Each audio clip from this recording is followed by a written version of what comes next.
G'day, mate. So I've been reading a book called The Defining Decades, Why What You Do in Your 20s Matters by Meg Jay. Listening to a TED Talk and some of her interviews. It's an excellent book, something of a smash. I'm going to discuss it in more depth in about 3 hours with Erica, who's 21. But just made me think that pretty much everyone whose life I admire, and pretty much everyone whose life I look at and go, yeah, that works. That's a life that works. Uh, they had it. They had it down in their 20s. They were using their 20s in a useful way. Like they were moving ahead with their lives. In fact, I think virtually all of them got married in their 20s. And I think what peak fertility is supposedly age 28. And after that, it becomes increasingly difficult to conceive and very difficult after age 35. So the people I know whose lives really work in terms of family and in terms of career, they were going down the right path in their 20s. Like some of them, they found the love of their life in high school and married her. Still married, still together decades later. So that's impressive. Also, they got their education done. They might have gone to Stanford or Harvard or Yale, Cambridge or Oxford. They got into grad school, they went to law school, they went to medical school, and they graduated all in their 20s. They got all this down in their 20s. So if you lock down your relationship leading to marriage in your 20s, and you get your education done in your 20s, and you get launched on your career path in your 20s, then you're on an excellent trajectory. So everyone I know who I can think about whose lives work, they were launched in their 20s. They didn't waste their 20s. They didn't start thinking, 30 is the new 20, or this is a decade for experimentation, or I'm kind of off the hook. I don't have any responsibilities now in my 20s. So everyone I know whose life I overall admire, particularly in terms of career and in terms of family, they took their 20s seriously and they got launched in their 20s.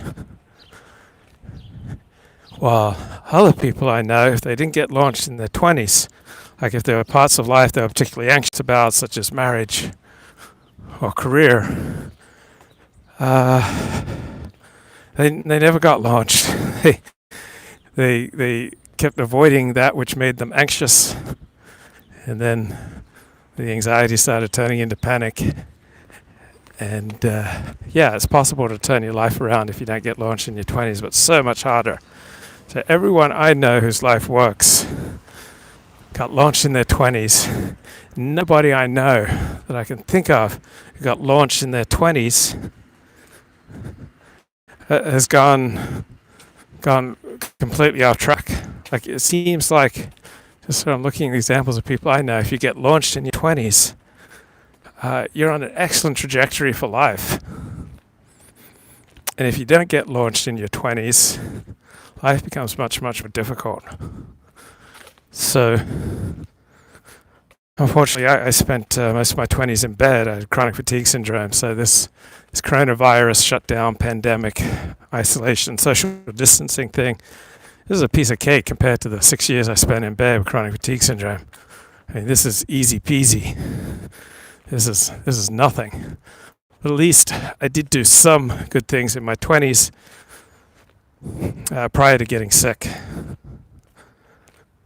So I was working moderately hard to quite hard. So by the time I got sick at age 22, I had at least $30,000 in the bank. So that helped cushion difficulties over the next 6 years. I had good relationships with my family to fall back on during those tough times. Also, I got to experience a lot of life that that I'd always wanted to do. I covered National Football League for radio station KAHI, covered some National Basketball Association games. I got to interview Bill Walsh and Tom Landry and a lot of the professional athletes who I'd been watching on TV for years. Well, I got to make those dreams come true. I was also an eager reader, and I'd done a lot of writing. So in some ways I used the first couple of years of my 20s to good effect. Then made a partial recovery from chronic fatigue syndrome just before turning 28. So I moved to Los Angeles. I was still 27, and I've lived here ever since. So I began, age 27, all sorts of friendships that are still going today. So when you know people for 26 years, gives some depth to the relationship. So that was a good thing that I did in my 20s. Also, the thing I got straight in my 20s was my community and my religion. So I converted to Judaism in my 20s, found another family there. So that was an excellent decision. So most of the people I know well now are Orthodox Jews. So pretty much all of them were established in their Orthodox Jewish community in their 20s. And so that part of their life has worked. They have community, they have friends, they have a support system, they have guidance, they have roots, they know who they are, not questioning who am I, they know their priorities. So you can settle into your religious community or whatever communal connection you want to make into your 20s. I've got to think that it's going to be a tremendous help to one's life. So I moved to LA in March of 1994, lived here ever since, lived in the same neighborhood. So that's also a form of roots, connection, something I did right in my 20s.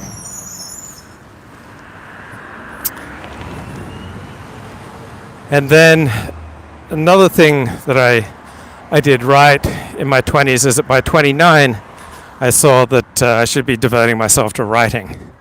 And these vlogs, these video blogs are kind of an extension of my writing. So by 29, I decided I need to publish a book. And I settled down to publish my first book. And that became a foundation for the rest of my life. Not that I made a ton of money. I think I only made about $2,000 from publishing a book.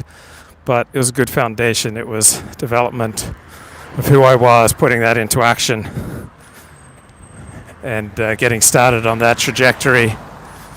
And at age 31, I finally started blogging. July 3, 1997, I started blogging. Been blogging ever since.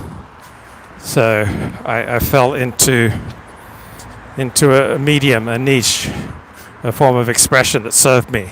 So I wasn't hiding who I was, at least not completely. I was finding an outlet for the things I wanted to say to the world. Yeah, I need to get a mask on ASAP. But the problem is when I wear a mask, is it then fogs up my glasses. So I wear them if I get into an Uber, if I'm going to be around the people briefly. But other than that, I haven't adopted them, as LA's mayor is recommending. So I think a lot of people are in absolute panic right now.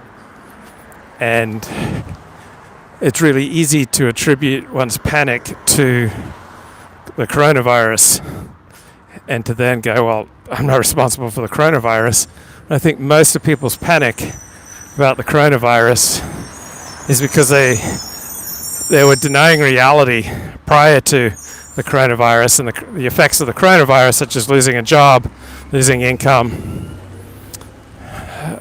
losing socializing opportunities. They then have to confront a reality that they've just been ignoring or distracting themselves from, which is principally three things. People finding that they don't like themselves very much right now. People finding that other people don't like them very much right now. and people finding that they don't have any interests, they don't have any hobbies. So I remember how painful it was for me to move in 2011. I'd been staying in the same place for about 14 years. Then when I got out into the world looking for a new place to live, it was it was a trauma. And it was a trauma because I didn't have many financial resources. So that made the move traumatic. If I had had more money in the bank, I would have had more options where I could stay, and it wouldn't have been as terrifying. I ended up staying with one set of friends for 1 week and another friend for another week in the transition from my old place to the new place. But I'd been able to distract myself from the reality of my horrible financial position.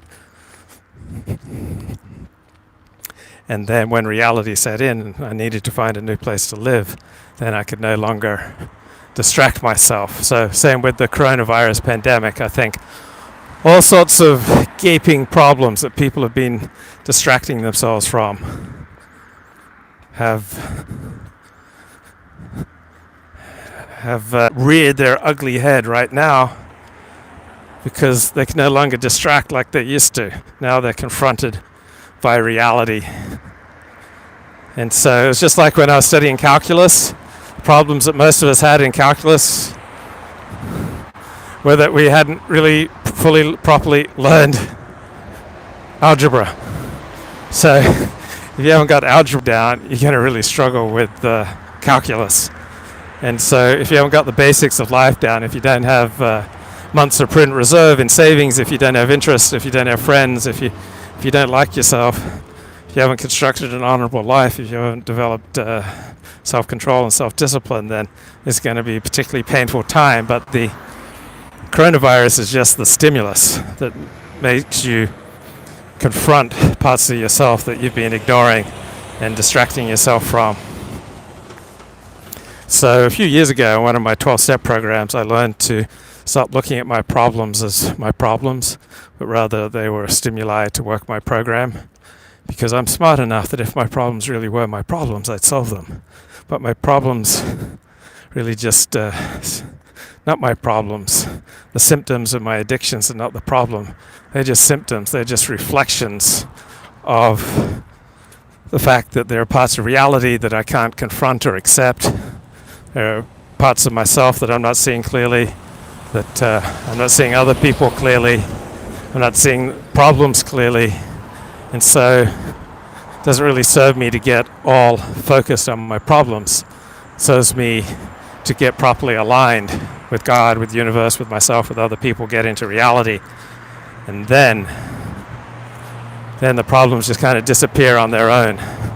So using my problems as a stimuli to work my 12-step program, it's been an approach that has really served me. Okay, let me have a look at the comments here. Okay. I was homeschooled. I was molded by darkness. Sorry to hear that. Smart people create problems from distractions, become obsessed with these distractions. They become bigger problems. Well, our problems aren't our problems. Our problems are just a symptom that we're not in reality. Time is going to force people to learn some very hard facts. And I'm looking here at the chat, so let me scroll back to the beginning. This quarantine is a great time to begin converting to Judaism if you have the interest. Does the late 20s count? Yeah.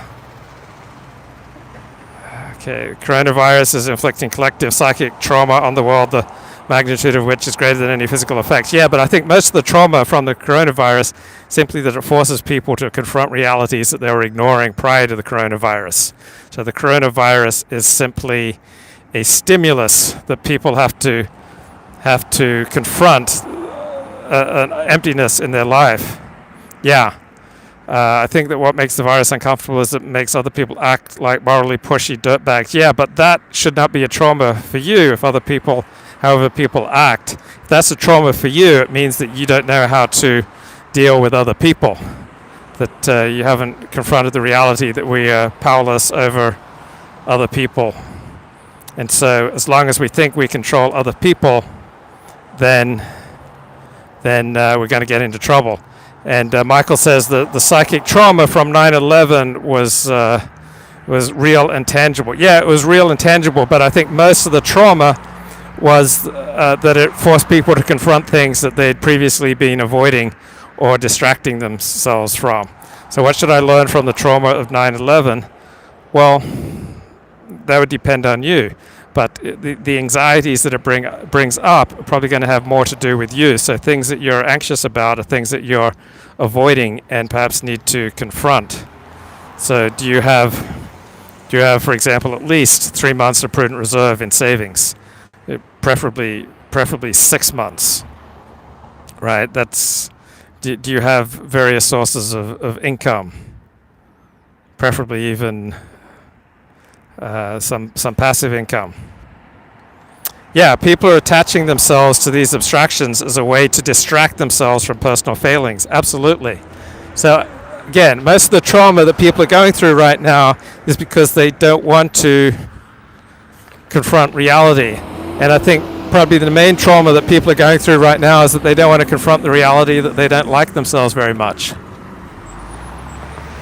Okay?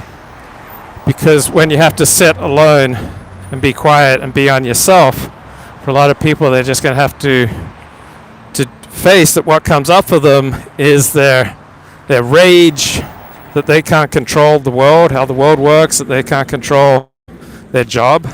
And so this would have been a lesson they would have benefited from learning a long, long time ago, that we can't control other people, we can't control pandemics, that we can't control almost everything in life aside from our own responses.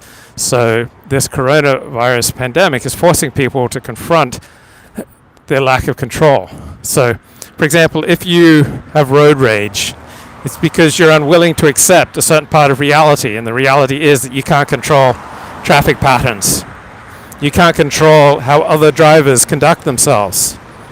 Now, you can have an influence on other drivers by conducting yourself on the road legally and honorably and considerately, and that can have some effect on other people, and then that can have a ripple effect. But just one jerk can close a freeway, causing disruption to 50,000 people. Right? Just one idiot on the roads can disrupt the lives of tens of thousands of people. So I think many people are realizing in this pandemic, how little we control in life, and that is shaking them up. But once you accept that you can't control other people, then that's kind of the beginning of recovery.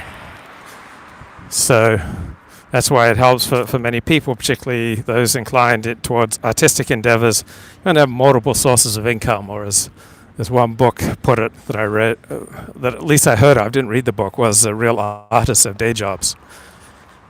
So people are confronting that they have all this downtime, they don't have any passions, they don't have any hobbies, they don't have any interests.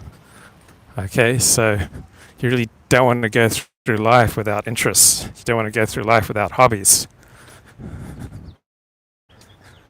People are completely disoriented if they don't have someone else propping them up. A lot of people get by on borrowed functioning. Like they rely on the person next to them at work who consistently makes them feel good, who bucks them up, who makes them laugh. Or they may rely on a spouse or relatives or an employer or friends to kind of lift them up, and now they're thrown back on their own level of functioning, and they're finding that their own level of functioning is a lot lower than what they thought, because they were getting by for so long on borrowed functioning. So I remember at various times in my life I'd be kind of semi-adopted by a family or a friend, and I'd be brought into a social circle, and my life would dramatically improve. And then in one case, my best friend in 9th grade, he died. Then other cases, people move away, or I move away, And so that borrowed functioning, which I'd taken for granted, which I thought was all part of my glorious ascent in life, and it just goes away. And so I think for a lot of people, the borrowed functioning, how they were getting by because they found almost all their meaning in life from work, or they found almost all their meaning in life from, say, going out to bars and noticing the power that their beauty had over men, or from dating. That's where they were getting their meaning in life. And now these opportunities have disappeared, so they're being thrown back on their own resources. And they're finding that they don't like themselves very much, that other people don't like themselves very much. For example, how many people have contacted you over the past week to inquire about your welfare? If there's fewer than half a dozen, you're in trouble. You're lacking serious connection in life. So there's a difference between connection and borrowed functioning. So connection is kind of a mutual thing. But if we're relying on other people to lift us up, and that's going to go away. That's not going to last. So a lot of people, a lot of men in particular, they've depended upon sports. Right? Sports has given their life meaning.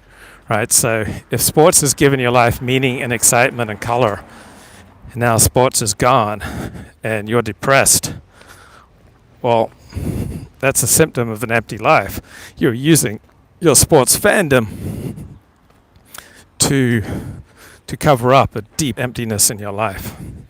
You're using your sports fandom to distract from the realities that you haven't built a worthy life. You don't really have much going on in your life that you're excited about, and so you want to kind of get rid of your own identity and your own worthless life and dissolve it into the identity of your favorite sports teams. So you kind of live for the Dodgers, you live for the Dallas Cowboys. Okay, that's the more passionate your sports fandom, the more intense, the more extreme your sports fandom, then that's a sign of an empty life, that you're wanting to get rid of your life to then throw it away, essentially, forget about it, distract yourself from it by dissolving yourself in the accomplishments of your favorite sports team, and hope that reflects well on you, that you can bask in the accomplishments of other people. I think other people like are news junkies, and they're addicted to the news, and that makes them feel alive, finding out about all the great disasters in life. And now maybe the news junkie high is wearing thin as we're confronting some real crises. Okay, let me catch up here on the chat. Okay, what do we got? Okay.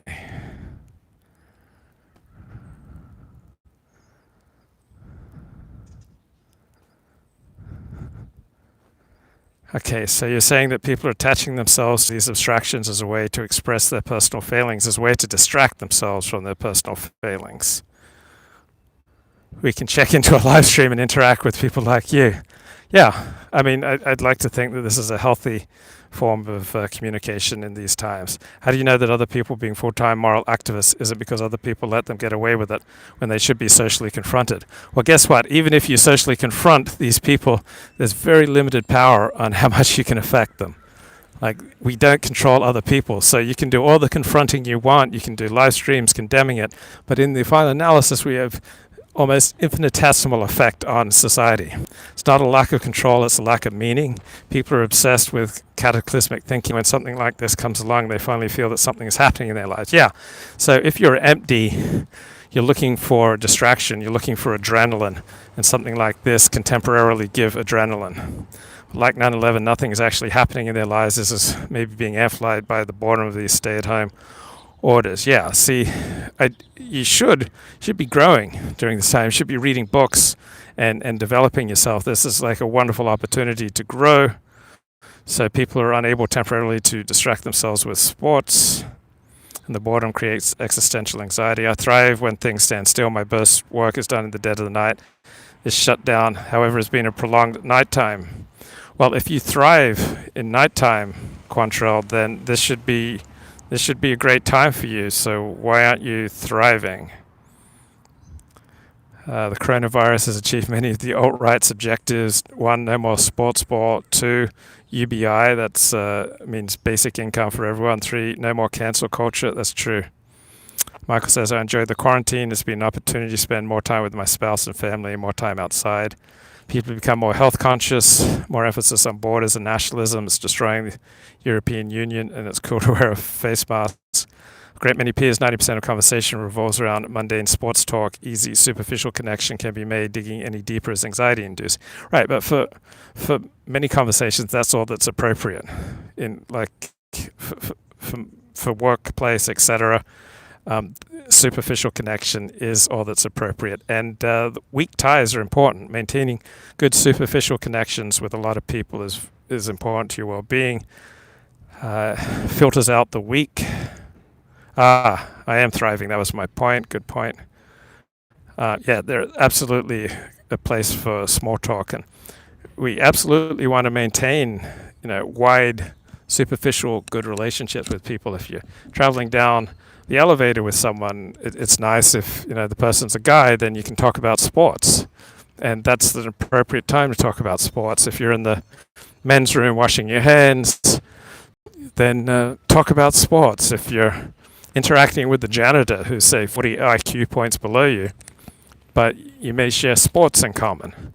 So having these weak ties is important because you never know what they may lead to. Also, they make you feel good. So if you walk into a building and you say hello to the security guard and you know him by name, and you say, hey, how about those Dodgers? You may well be beginning a whole string of virtuous interactions. It's like really, it requires minimal effort on you, but you're already connecting with someone. And then you get into the elevator, you connect with more people, you go up to your office, you say hello to your co-workers, you know a few things about them. So you're getting your day started with all these positive bumps that come from positive interactions with people. So not every interaction with someone needs to be deep, right?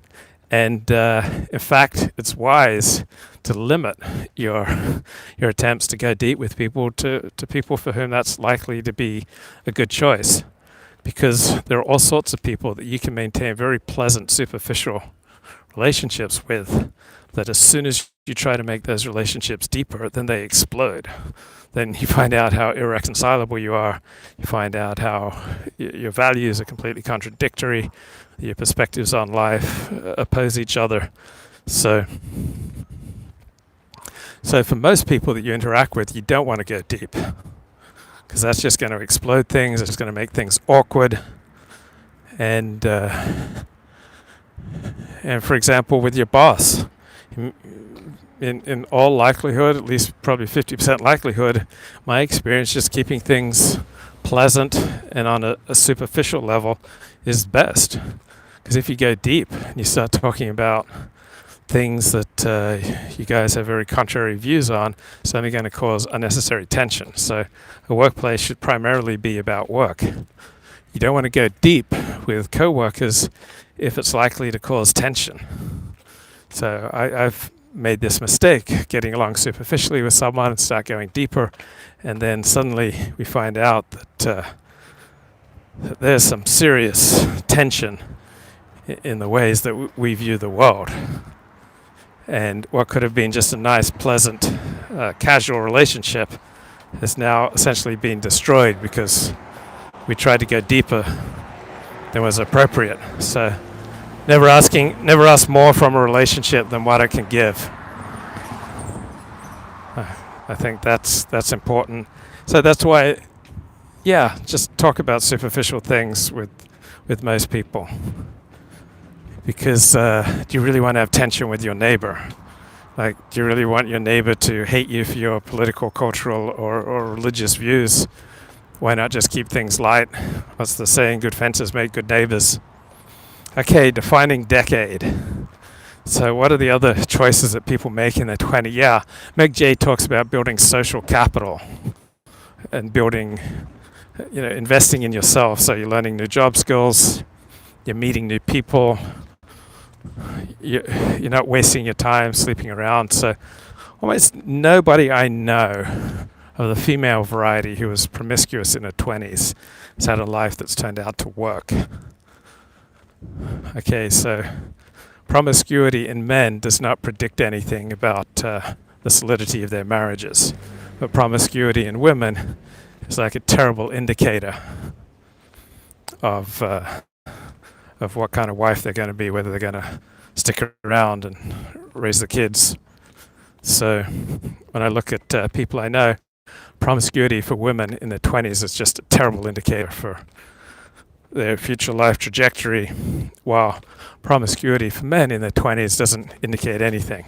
It's not saying it's a good thing. I'm just saying plenty of men I know, screwed around in their 20s and settled down, got married, stayed married, raised kids.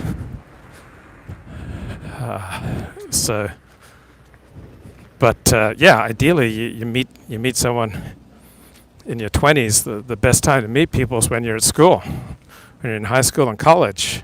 That's when people most likely to pair off. You're often with each other every day. Very likely to match up with someone who's similar to you in IQ and background. So people who meet someone in high school or college and get married, they tend to have a big advantage over everyone else, seems to me. Then people who take their work seriously, like you take building for retirement seriously, even in their 20s. Those people tend to be successful.